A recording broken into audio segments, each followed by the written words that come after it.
नमस्कार साथियों। आज का अपना इलेक्ट्रिक करंट इसका सेकंड क्लास है। आज की क्लास में अपने पास में जो भी आगे के क्वेश्चंस हैं उन क्वेश्चंस को लेकर हम क्या करते हैं, चर्चा करते हैं।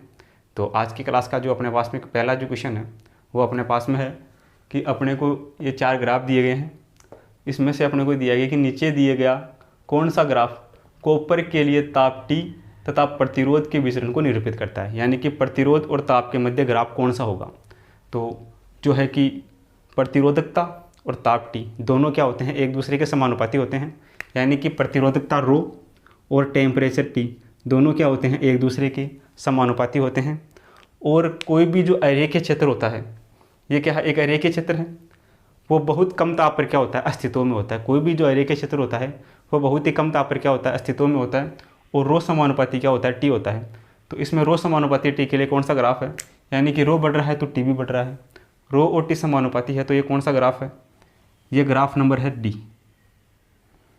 तो ग्राफ D क्या हो जाएगा, इसके लिए करेक्ट हो जाएगा। ρ और T में ग्राफ कौन सा होगा, ये वाला ग्राफ सही होगा, क्योंकि ρ और T क्या होंगे, एक दूसरे के समानुपाती होंगे। और कोई भी जो अरेखीय क्षेत्र है वो बहुत कम ताप पर क्या होता है, सक्रिय होता है। तो ये ऑप्शन नंबर D क्या हो जाएगा, इसमें करेक्ट हो जाएगा। आगे अगला एग्जाम्पल अपने पास में यह है। इसमें अपने को दिया गया है कि एक तार है जिसका प्रतिरोध R है, इसे गलाकर इसकी मूल लंबाई से n गुना लंबाई का एक नया तार बनाया गया है, उसका प्रतिरोध ज्ञात करना है। तो सॉल्यूशन क्या होगा, सॉल्यूशन की हम बात करें तो प्रतिरोध R बराबर अपने पास में क्या होता है, ρL/A होता है, ये होता है प्रतिरोध। अब इसको गलाकर इसकी मूल लंबाई से n गुना लंबाई का नया तार बनाया गया है, तो इसकी लंबाई L' मान लेते हैं। L' कितनी होगी, NL। L' क्या हो गई, मूल लंबाई की n गुना हो गई, सही है। और अपने पास में इसका क्षेत्रफल, पहले वाले तार का क्षेत्रफल और जो नया तार बनाया गया है उसका क्षेत्रफल अलग अलग होगा, लेकिन आयतन क्या होगा, सेम होगा, क्योंकि उसी तार को गलाकर दूसरा तार बनाया गया है। तो आयतन क्या होगा, सेम होगा। तो मान लेते हैं पहले तार का आयतन भी था, वो था आयतन बराबर क्या होता है, क्षेत्रफल गुणा लंबाई, ये होता है। और बाद में आयतन क्या हो गया, V बराबर A' और क्या हो जाएगा, L', ये हो जाएगा। आयतन पहले भी सेम था, आयतन क्या है बाद में भी सेम होगा।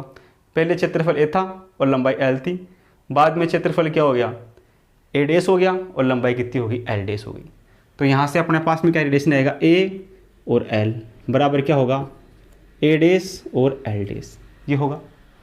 तो अपने को नए तार का प्रतिरोध ज्ञात करना है R, ये बराबर क्या होगा, ρL' अपॉन क्या होगा, A'।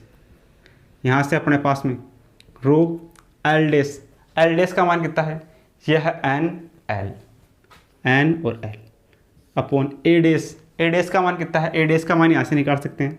A' कितना आ जाएगा, ये आ जाएगा AL अपॉन L'। तो यहाँ से अपने पास में A' बराबर क्या होगा, ये L अपॉन L' किसके बराबर है, यह है NL के बराबर। यह किसके बराबर है, NL के बराबर। L से L कटेगा तो जो A' वो क्या होगा, वो होगा A अपॉन N। A' का मान क्या होगा, A अपॉन N होगा। ये उठा के यहाँ रखते हैं तो ये क्या होगा, A अपॉन N। तो यहाँ से क्या होगा, R बराबर ये ρ, ये N इसके ऊपर जाएगा तो ये हो जाएगा N square L upon A, N square L upon A हो जाएगा। तो यहाँ से अपने पास में R बराबर क्या होगा, इसको मान लेते हैं R'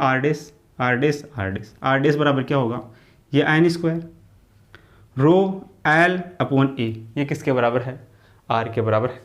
तो ये हो जाएगा R। तो जो नया तार बनेगा उसका प्रतिरोध R' बराबर क्या होगा, NR स्क्वायर R होगा। ये कौन से ऑप्शन में है, ये ऑप्शन नंबर B में है। तो ऑप्शन नंबर B क्या हो जाएगा, करेक्ट हो जाएगा। जैसे अपने पास में R बराबर क्या होता है, ρL अपॉन A। यहाँ से इसकी लंबाई को बढ़ाकर क्या कर दिया, N गुना कर दिया, तो यानी कि L' वो कितना हो गया, NL हो गया। अब लंबाई को बढ़ा के इसको चेंज किया गया है, तो तार तो पहले वाला ही है, तो आयतन क्या रहेगा, सेम रहेगा। तो पहले मान लेते हैं इसका आयतन B बराबर क्या था, A और L, बढ़ाया उसके बाद में क्या हो गया, आयतन B बराबर A' और L' हो गया। आयतन दोनों का बराबर है तो ये दोनों भी क्या होंगे, आपस में बराबर होंगे। यहाँ से अपने पास में A' बराबर ये आ जाएगा। L' का वैल्यू उठा के इसमें यहाँ से रख देंगे तो A' का वैल्यू अपने पास में ये आ जाएगा। A' का वैल्यू और L' का वैल्यू यहाँ से रख के और R' का वैल्यू क्या कर लेंगे, ज्ञात कर लेंगे। वो अपने पास में कितना आएगा, NR स्क्वायर, जो ऑप्शन B में मैच करता है, सही है। आगे अपने पास में क्वेश्चन ये है, ये कलर कोडिंग का है। यदि किसी प्रतिरोधक पर 4 रंग क्रमशः नारंगी, नीला, पीला और सुनहरा है तो प्रतिरोध ज्ञात करो। तो इसका करने का तरीका अपने पास में क्या होता है, ये अपने पास में होता है A B cross C plus minus D%। सही है। तो सबसे पहले ए यानी कि पहला कौन सा है, नारंगी। तो नारंगी के लिए ए का मान क्या होगा, ये अपने पास में होता है बी रोवे, ये अपने पास में होता है BROY रोए, ये अपने पास में 0 1 2 3। नारंगी किस पे आता है, ऑरेंज, ये आता है नंबर 3 पे। सही है। बी रोवे गरल बोले, तो 3 4 5 6, ये अपने पास में ब्लू या नीला कितने पे है, 6 पे है। नीला कितने पे है, 6 पे है। और अपने पास में पीले के लिए डी का मान कितना है, ये अपने पास में ए हो गया, ये अपने पास में बी हो गया। ए का मान तो कितना है 3, बी का मान कितना है 6 गुणा सी क्या होगा, पीले के लिए यहाँ सी का मान कितना होता है, ये होता है ए का मान, ये होता है बी का मान। पीले के लिए सी का मान 10 की घात 0, 10 की घात 1, 10 की घात 2, 10 की घात 3, इसका मान होता है 10 की घात 3, होता है 10 की घात 3। पीला बी रोवे 10 की घात 0, 10 की घात 1, 10 की घात 2, 10 की घात 3, 10 की घात 4। पीले के लिए क्या होगा, 10 की घात 4 होगा। तो सी का मान कितना होगा, 10 की घात 4 प्लस माइनस डी क्या है, सुनहरा यानी सोना। सोने के लिए कितना होता है, डी का मान सोने के लिए होता है प्लस माइनस 5%। कितना होता है, प्लस माइनस 5%। ये हो जाएगा प्रतिरोधकता। ये कौन से ऑप्शन में मैच कर रहा है, 36 गुणा 10 की घात 4 प्लस माइनस 5%। 36 गुणा 10 की घात 4 ओम तथा प्लस माइनस 5%। ऑप्शन नंबर 1 में मैच कर रहा है। तो ऑप्शन नंबर 1 क्या हो जाएगा, इसके लिए करेक्ट हो जाएगा। सही है। ए का मान बी का मान, ए का मान तो यहाँ से निकालेंगे इस वाली सारणी से, सारणी बनवा रखी है पीछे, उस सारणी से आप क्या कर सकते हो, चेक कर सकते हो कि यहाँ से अपने पास में नारंगी के लिए ए का मान 3 होगा। नीले के लिए बी का मान कितना होगा, 6 होगा गुणा सी, येलो के लिए सी का मान कितना होगा, 10 की घात 4 होगा। और सुनहरे के लिए क्या होगा, डी का मान प्लस माइनस 5% होगा। तो ऑप्शन नंबर 1 क्या हो जाएगा, इसके लिए करेक्ट हो जाएगा। इस प्रकार क्या कर सकते हैं, ये जो दोनों क्वेश्चन अपने पास में है इनको हम क्या कर सकते हैं, सोल्व कर सकते हैं। आगे अपने पास में अगला एग्जाम्पल है। इसमें अपने को दे रखा है कि 2 बेलनाकार चालक ए और बी है, 2 कंडक्टर या चालक है। सॉल्यूशन में अपने पास में क्या होगा, 2 बेलनाकार चालक या कंडक्टर अपने पास में, एक चालक अपने पास में है ए और एक चालक अपने पास में क्या है, बी। 2 चालक अपने को दे रखे हैं, एक कंडक्टर या चालक एक है, दूसरा क्या है, बी है। इनकी लंबाइयाँ समान है। इसकी लंबाई कितनी है, इसकी लंबाई भी L है और इसकी लंबाई भी कितनी है, L है। लंबाइयाँ इनके समान है। चालक ए 1 मीटर व्यास का ठोस है, 1 मीटर व्यास का ठोस है। तो चालक जो ए है उसकी त्रिज्या कितनी होगी, त्रिज्या R क्या होगी, 1/2 मीटर होगी। चालक ए का व्यास कितना है, 1 मीटर है, तो इसकी त्रिज्या कितनी होगी, 1/2 मीटर होगी। उसी प्रकार से चालक बी 1 मीटर आंतरिक व्यास का और 2 मीटर बाह्य व्यास की क्या, एक खोखली नली है। जो चालक बी है वो 1 मीटर आंतरिक व्यास यानी कि R1 और क्या है, R2। तो R1 तो कितना है, 1 मीटर आंतरिक व्यास, 1 मीटर आंतरिक व्यास से त्रिज्या क्या हो जाएगी, आधी हो जाएगी। त्रिज्या कितनी हो जाएगी, 1/2 मीटर R1। R2 कितना है, 2 मीटर का है, 2 मीटर का आधा कितना हो गया, R2 हो गया 1 मीटर। सही है। एक खोखली नली है तो प्रतिरोधों का अनुपात RA/RB ज्ञात कीजिए। तो पहले अपने पास में प्रतिरोधों का अनुपात क्या होगा, R1, दूसरा प्रतिरोध अपने पास में क्या होगा, R2। ये अपने पास में क्या होगा, ये अपने पास में फॉर्मूला होता है L1 फर्स्ट ऊपर, L1 ये अपने पास में A1 फर्स्ट ऊपर, सेकंड नीचे, फोर्थ ऊपर, थर्ड नीचे। फोर्थ यानी कि A2 ऊपर और थर्ड नीचे यानी कि L2 नीचे। सही है। यहाँ पे दे रखा है L1 और L2 क्या है, बराबर है। L1 बराबर क्या है, L2 है। दोनों की लंबाइयाँ समान है तो यहाँ से क्या हो जाएगा, R1/R2। ये कितना हो जाएगा, ये दोनों समान है तो कैंसिल आउट हो जाएंगे, ये बच जाएगा A2/A1। ये होगा R1 और R2 का अनुपात कितना होगा, A2/A1 यानी कि A2 का क्षेत्रफल और A1 का क्षेत्रफल। तो A2 का दूसरे वाले का क्षेत्रफल अपने पास में कितना है B वाले का, तो वो अपने पास में कितना होगा R1/R2। ये अपने पास में खोखली नली है, इसका क्षेत्रफल पाई R स्क्वायर, तो अपने पास में पाई ये अपने पास में होगा R2 का स्क्वायर माइनस का R1 का स्क्वायर अपॉन ये अपने पास में पाई R स्क्वायर ये होगा अपने पास में। तो यहाँ से अपने पास में क्या होगा R1/R2। ये फॉर्मूला होता है सेकेंडरी गोलों के लिए, R2 का स्क्वायर माइनस R1 का स्क्वायर, तो पाई R2 का स्क्वायर माइनस पाई R1 का स्क्वायर, तो पाई को बाहर ले लिया, तो R2 का स्क्वायर माइनस R1 का स्क्वायर, नीचे क्या है पाई R स्क्वायर, तो पाई से पाई कैंसिल होगा, R2 का स्क्वायर, R2 का मान कितना है 1 है, तो ये क्या होगा 1 का स्क्वायर माइनस R1 का स्क्वायर 1/2 का स्क्वायर अपॉन R का स्क्वायर, R कितना है यहाँ पे 1/2, R कितना है 1/2, इसका क्या होगा स्क्वायर। इसको सोल्व करें तो 1 का स्क्वायर कितना होगा 1 माइनस 1/2, ये क्या हो जाएगा 1/4 अपॉन नीचे कितना हो जाएगा 1/4 ये होगा। तो यहाँ से कितना आएगा 4 एलसीएम आएगा, इसके अपॉन में 1 मान लेते हैं, तो 4 एकम 4, 4 माइनस 1 कितना होगा 3, ये 3/4, ये कितना होगा 1/4, ये बराबर किसके चल रहा है R1/R2 के। तो यहाँ से कितना हो जाएगा R1/R2, या R1 की जगह RA या RB कर लो, RA और B दिया हुआ है, तो यहाँ पे RA और 2 की जगह क्या हो गया B, ये RA और ये कितना हो गया RB, RA और RB, RA और ये कितना है RB, RA और RB, RA और RB, इसका अनुपात कितना हो गया 4 से 4 कटेगा, फर्स्ट ऊपर सेकंड नीचे, फोर्थ ऊपर थर्ड नीचे, तो फर्स्ट ऊपर सेकंड नीचे, फोर्थ ऊपर थर्ड नीचे, 4 से 4 कटेगा, तो ये बचेगा 3/1, यानी कि RA और RB का अनुपात कितना होगा 3:1 होगा। वो कौन से ऑप्शन में है 3:1, 3:1 का मतलब हो गया 3, ये ऑप्शन नंबर डी में मैच करता है, तो ऑप्शन नंबर डी क्या हो जाएगा इसके लिए करेक्ट हो जाएगा। इस प्रकार हम क्या कर सकते हैं इस क्वेश्चन को सोल्व कर सकते हैं। नमस्कार साथियों, अपना जो है कि करंट इलेक्ट्रिसिटी विद्युत धारा का चैप्टर चल रहा था। आज का अपना उसका कौन सा क्लास है, तीसरा क्लास है। आज की क्लास में हम जो है कि श्रेणी क्रम संयोजन, समांतर क्रम संयोजन को लेकर डिस्कस करेंगे। प्रतिरोधों का श्रेणी क्रम संयोजन क्या होता है और प्रतिरोधों का समांतर क्रम संयोजन क्या होता है, श्रेणी क्रम संयोजन के लिए क्या फॉर्मूला होता है, प्रतिरोधों के समांतर क्रम संयोजन के लिए क्या फॉर्मूला होता है। तो सबसे पहले हम बात करें प्रतिरोधों का श्रेणी क्रम संयोजन या समांतर क्रम संयोजन। तो प्रतिरोधों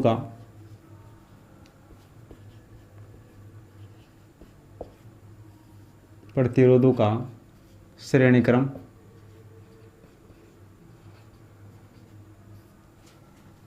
वह समांतर क्रम संयोजन।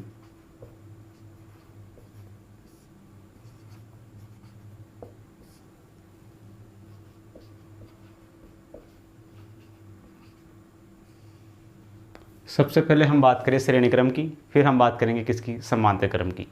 तो सबसे पहले अपने पास में आता है श्रेणी क्रम संयोजन, प्रतिरोधों का श्रेणी क्रम संयोजन। एक अपने पास में आता है समांतर क्रम संयोजन, समांतर क्रम संयोजन। श्रेणी क्रम संयोजन क्या है और समांतर क्रम संयोजन क्या है। श्रेणी क्रम संयोजन का मतलब है इसमें प्रतिरोध जो है कि एक ही रेखा में जुड़े हुए होंगे। जैसे यह प्रतिरोध है R1, यह प्रतिरोध है R2, यह प्रतिरोध है R3, ये एक ही रेखा में जुड़े हुए हैं किसी न किसी बैटरी से क्या होगी, एक ही रेखा में जुड़े हुए होंगे। ये क्या होगा, प्रतिरोधों का श्रेणी क्रम संयोजन होगा। ओम का नियम क्या कहता है, ओम का नियम होता है V बराबर IR। V बराबर क्या होता है I और R। तो श्रेणी क्रम संयोजन में I का मान सेम होता है, यानी इस सर्किट में जो बहने वाली धारा होगी I, वो धारा क्या रहेगी, सेम रहेगी, और इसमें V का मान अलग अलग होगा। यानी इस प्रतिरोध के लिए यहाँ पर विभवांतर V1, यहाँ पर विभवांतर होगा V2, और यहाँ विभवांतर क्या होगा V3। तो श्रेणी क्रम संयोजन में धारा का मान सेम होता है और V का मान क्या होता है, अलग अलग होता है। विभवांतर क्या होता है, डिफरेंट डिफरेंट होता है। इसके लिए जो फॉर्मूला होता है R इक्विवेलेंट वो बराबर होता है R1 plus R2 plus R3 Rn।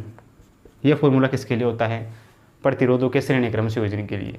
यदि n प्रतिरोध आपस में जुड़े हो तो जो R इक्विवेलेंट होगा वो बराबर होगा n R के। किसके बराबर होगा, n R के। ये हो गया प्रतिरोधों का श्रेणी क्रम संयोजन। ये फॉर्मूला होगा n प्रतिरोधों के लिए, ये फॉर्मूला होगा, सही है। समांतर क्रम संयोजन, जैसे कोई प्रतिरोध है, वो प्रतिरोध इस अवस्था में जुड़े हुए हैं। एक प्रतिरोध के नीचे ये प्रतिरोध है और फिर एक प्रतिरोध ऐसे जुड़ा हुआ है, तो ये क्या हो गया, प्रतिरोधों का समांतर क्रम संयोजन हो गया। इसको बैटरी से जोड़ देते हैं,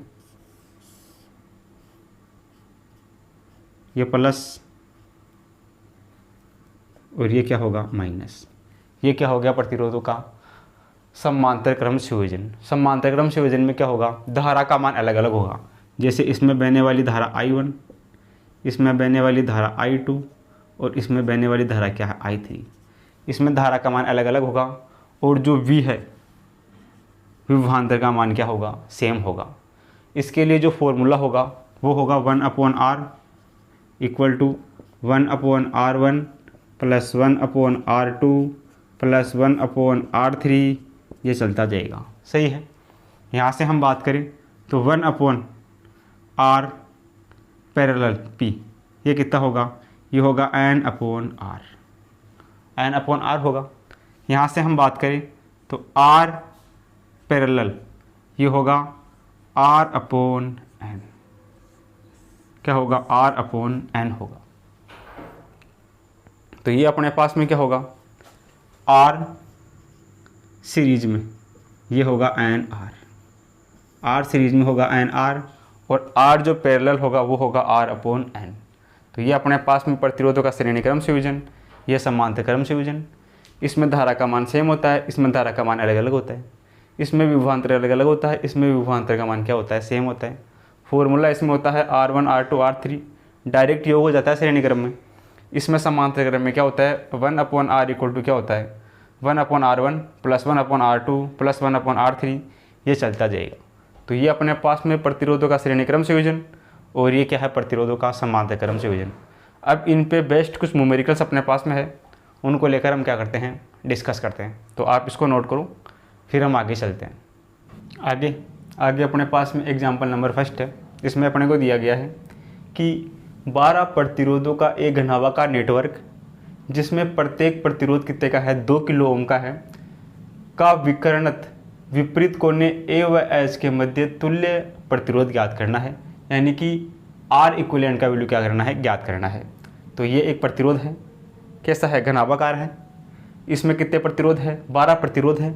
जो प्रत्येक प्रतिरोध है वो कितने का है, 2 किलो ओम का है और A और H के मध्य क्या करना है, तुल्य प्रतिरोध ज्ञात करना है या समतुल्य प्रतिरोध क्या करना है, ज्ञात करना है। तो सॉल्यूशन क्या होगा इसका, सॉल्यूशन की हम बात करें तो यहाँ से देखना, ये डायग्राम अपने को क्वेश्चन में दे रखा है। तो अपने को A, ये वाला पॉइंट A है और ये वाला पॉइंट क्या है, H है। A और H के मध्य क्या करना है, तुल्य प्रतिरोध ज्ञात करना है, सही है। तो A और H के मध्य क्या कर देते हैं, एक बैटरी लगा देते हैं, 20 वोल्ट की बैटरी लगा दी A और H के मध्य, और यहाँ से क्या कर लेते हैं, तुल्य प्रतिरोध क्या कर लेते हैं, ज्ञात कर लेते हैं। तो यहाँ से देखना, माना ये वाला पॉइंट है, इस वाले पॉइंट पे धारा का मान मान लेते हैं I है, कोई I धारा है, वो इस सर्किट में आ रही है। तो यहाँ पर से क्या हो रही है, इसमें I धारा आ रही है, धारा क्या आ रही है, I आ रही है। अब धारा I है वो यहाँ आएगी तो 3 पार्ट में डिवाइड होगी, 1 2 और 3 पार्ट में डिवाइड होगी। यानी कि इस वाले पार्ट में से जाएगी धारा I/3, I/3। इस वाले पार्ट में से जाएगी धारा I/3, इधर से जाएगी धारा I/3। करंट जो है कि 3 पार्ट में डिवाइड हो गया, I/3 I/3 I/3। टोटल धारा I थी वो यहाँ 3 हिस्सों में बट गई, I/3 I/3 और I/3। अब यहाँ से देखना, ये I/3 यहाँ आएगी, यहाँ आएगी, ये I/3, तो यह 1 और 2 रास्तों में से होकर गुजरेगी, 2 पार्ट में बढ़ जाएगी। ये हो जाएगी I/6, आधा क्या हो जाएगा इसका I/3 का I/6, और ये इसका आधा कितना हो जाएगा I/6। I/3 का आधा इस तरफ, आधा इस तरफ, यानी कि I/6 इस तरफ, I/6 क्या होगा इस तरफ होगा। अब A से H तक जाने के रास्ते क्या क्या है?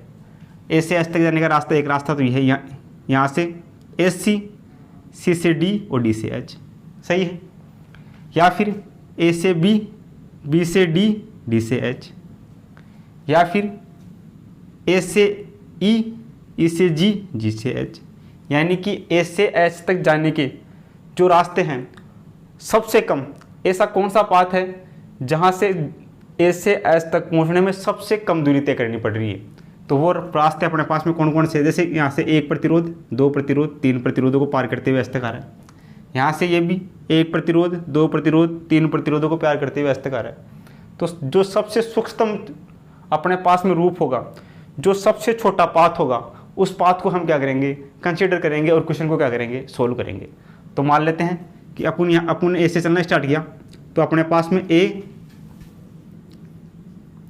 से सी, सी से डी, डी से एच और एच से ए, ये पाथ अपन ने लिया है। ए सी डी एच और ए, ये पूरा पाथ हो गया, एक लूप बन गया, सही है। तो इस लूप के लिए अपने को क्या करनी है, तुल्य प्रतिरोध ज्ञात करना है। ये वाला पॉइंट अपने पास में क्या है, एच है। तो मान लेते हैं यहाँ से धारा आई है, यहाँ पे धारा आई है, ये धारा भी क्या होगी, 3 पार्ट में डिवाइड होगी। ये होगी I/3, ये भी होगी I/3, और इधर से भी क्या होगी I/3, सही है। तो यहाँ पे धारा कितनी है I/3, यहाँ पे धारा I/6, यहाँ पे धारा क्या है I/3। तो यहाँ से देखना अपने पास में पाथ कौन सा होगा, पहले V बराबर अपने पास में IR होता है, V बराबर अपने पास में क्या होता है IR। तो पहले सर्किट के लिए I का मान कितना है, I का मान है I/3, और R का मान कितना है, R प्रतिरोध दे रखा है कितने का, 2 ओम का, सभी 2 ओम के हैं, तो ये 2 प्लस दूसरे वाले प्रतिरोध में V बराबर IR। तो I बराबर कितना है, I बराबर है I/6, R का मान कितना है 2 प्लस इस वाले सर्किट में V बराबर IR। तो ये क्या होगा, I का मान है I/3 और R का मान कितना है, R का मान वही 2 है, 2 ओम। ये होगा V वोल्टेज की बैटरी जुड़ी हुई है, तो माइनस का साइन, माइनस से माइनस क्या हो जाएगा, कैंसिल हो जाएगा, ये सारे माइनस के, ये V भी माइनस का, तो माइनस से माइनस कैंसिल आउट। तो यहाँ से क्या बचेगा, V बराबर बचेगा I/2, और I को अपन बाहर ले लेते हैं। तो अपने पास में अंदर क्या बचता है, अंदर बचता है 1/3 प्लस 1/6 प्लस 1/3।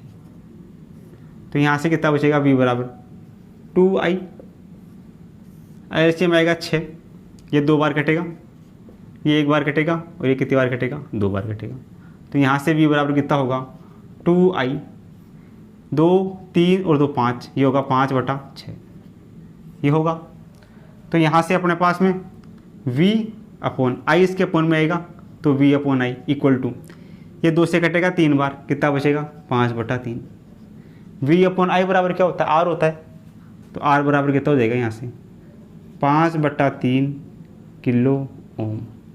तो यहाँ से अपने पास में क्या आ जाएगा, A और H के मध्य क्या आ जाएगा, तुल्य प्रतिरोध आ जाएगा। वो कितना है, 5/3 किलो ओम। कौन से ऑप्शन में मैच कर रहा है, ऑप्शन नंबर 1 में मैच कर रहा है। तो ऑप्शन नंबर 1 क्या हो जाएगा, करेक्ट हो जाएगा। या फिर A से H तक आने का रास्ता कौन सा है, एक ये भी है, A B D H, तो भी अपने पास में इसमें धारा I/3, इसमें धारा अपने पास में क्या होगी, I/6, 2 पार्ट में डिवाइड होगी इधर से, तो I/6, और इसमें अपने पास में धारा कितनी, I/3। तो वही मान होगा, और वही क्या होगा, समीकरण बनेगा, R का मान क्या आएगा, 5/3 किलो ओम। तो यहाँ से हम क्या कर सकते हैं, ये जो अपने पास में घनाकार नेटवर्क है, उस नेटवर्क के लिए तुल्य प्रतिरोध क्या कर सकते हैं, ज्ञात कर सकते हैं। इसको नोट करो, फिर आगे चलते हैं। आगे अपने पास में एग्जाम्पल नंबर 2 है। इसमें अपने को डायग्राम दिया गया है, बिंदु A और B के मध्य क्या करना है, तुल्य प्रतिरोध ज्ञात करना है। तो इसके लिए क्या होगा अपने पास में, तुल्य प्रतिरोध की हम बात करें तो यहाँ से देखना, ये वाला प्रतिरोध 4 ओम का, ये वाला कितने का, 6 ओम का। ये एक ही लाइन पे इसका मतलब है श्रेणी क्रम में है।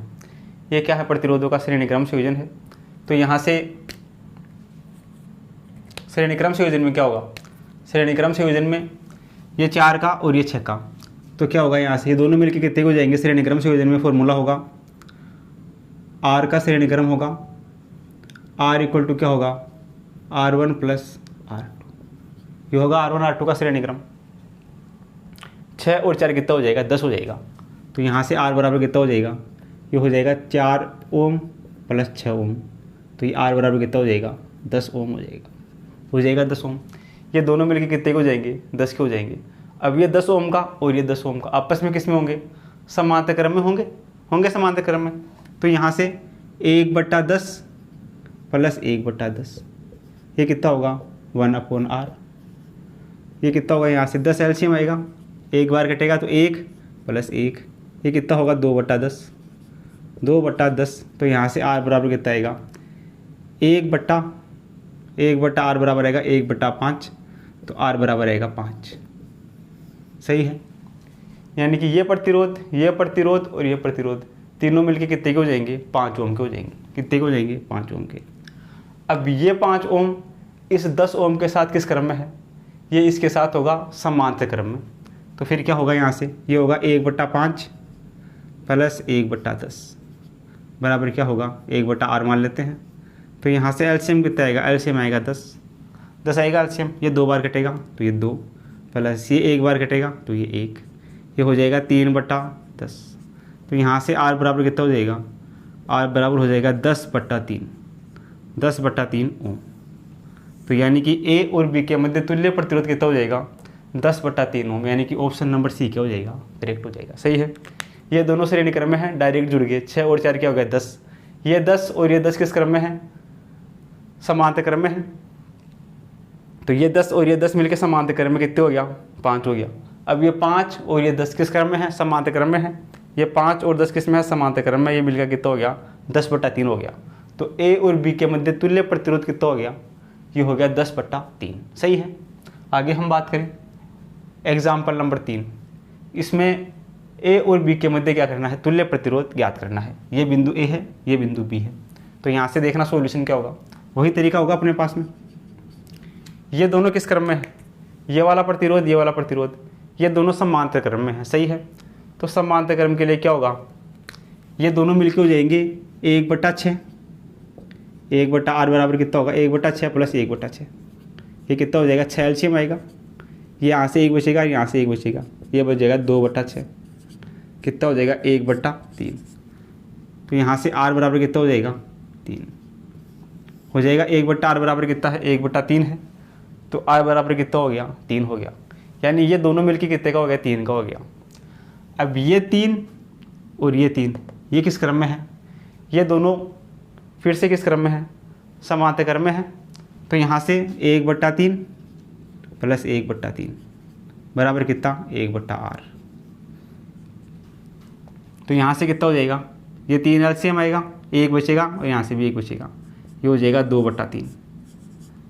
यहाँ से हो जाएगा R बराबर 3/2, 3/2 हो जाएगा।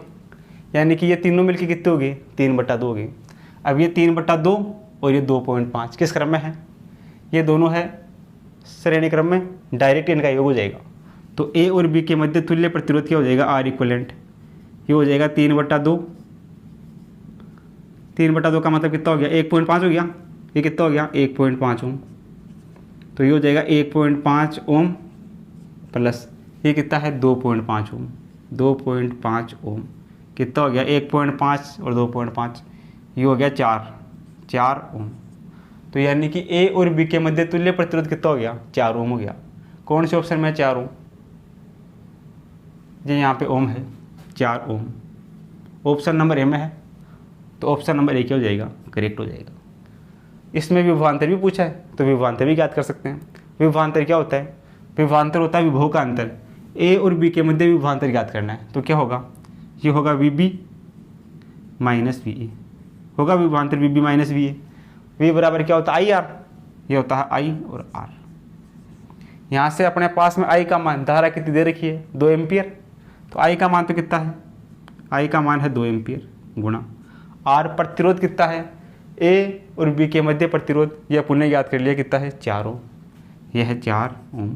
तो कितना हो गया यहाँ से V A minus V B बराबर 2 गुणा 4 कितना हो गया 8 वी, यानी कि बी और ए के मध्य, ए और बी के मध्य विभाजन कितना हो गया, ये हो गया 8 वोल्ट, विभवांतर 8 वोल्ट और तुल्य प्रतिरोध 4 ओम। ये कौन से ऑप्शन में है, ऑप्शन नंबर 1 में है। तो ऑप्शन नंबर 1 अपना क्या हो जाएगा, इसके लिए करेक्ट हो जाएगा। इस प्रकार हम क्या कर सकते हैं, ये जो दोनों क्वेश्चन अपने पास में हैं इनको बड़े ही आसानी तरीके से क्या कर सकते हैं, सोल्व कर सकते हैं।